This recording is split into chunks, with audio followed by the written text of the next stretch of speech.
Hi everyone, Lorraine here. Today I'll be taking you through the dashboard stage and showing you how you can create your very first dashboard. The first thing you want to do is click on Create One, and this will then take you to our blank canvas stage. You are now able to add widgets into the canvas, and each widget represents a different type of chart or insight you would like to apply your data to. For this example, I'll be selecting the column chart type, and now I need to configure it. During the configuration stage, the first thing you want to do is select the table that you want to work with. So you have the option of using your integration data directly, or you can use the data you've analyzed and edited during the workflow stage. For this example, I'll be using the workflow. So the next step is to select your dimension, and this is the type of attributes that you have in your data. So for this, I'm going to select age. Then the next stage is to select your metrics, and these are the quantitative measures that you want to add into your insight. And for this, I'll be selecting total conversion, and I want the sum, so you can actually choose the aggregate function. So for this example, I'm going to select the sum of the conversion, and I'm also going to select approved conversion, and I'm also going to keep that as sum as well.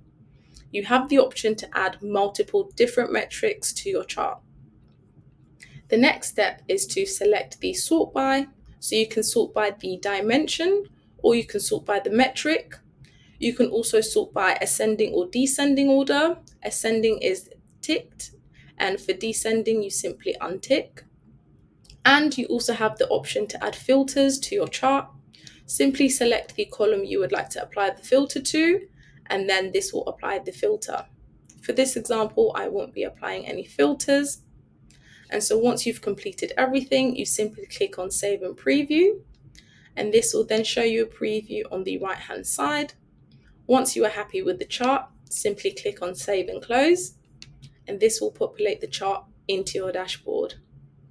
For you to add other charts and insights to really build up your dashboard, you simply need to go to Add Widget, which is at the top right, and then you can select all the different chart types to add into your dashboard.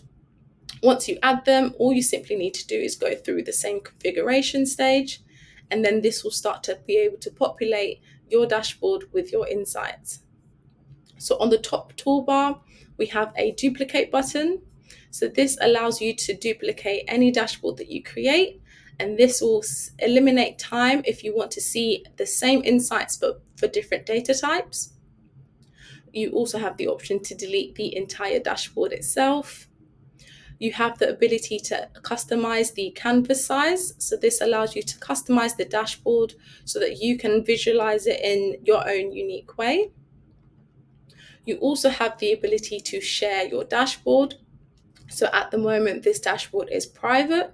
If I wanted to make it public, simply click Update. Then I can click this unique URL that's been generated, and this will create its own unique dashboard that you can share. You can also select a password protected dashboard. So this allows you to apply a password to the dashboard so that when you do share the dashboard, you can know that it's safe and secure with the person that you're sharing it with. You also have different modes. So you can have a preview mode. This will also allow you to see how others will see it once you do share the dashboard, and then simply click back on edit mode when you want to edit and configure your dashboard.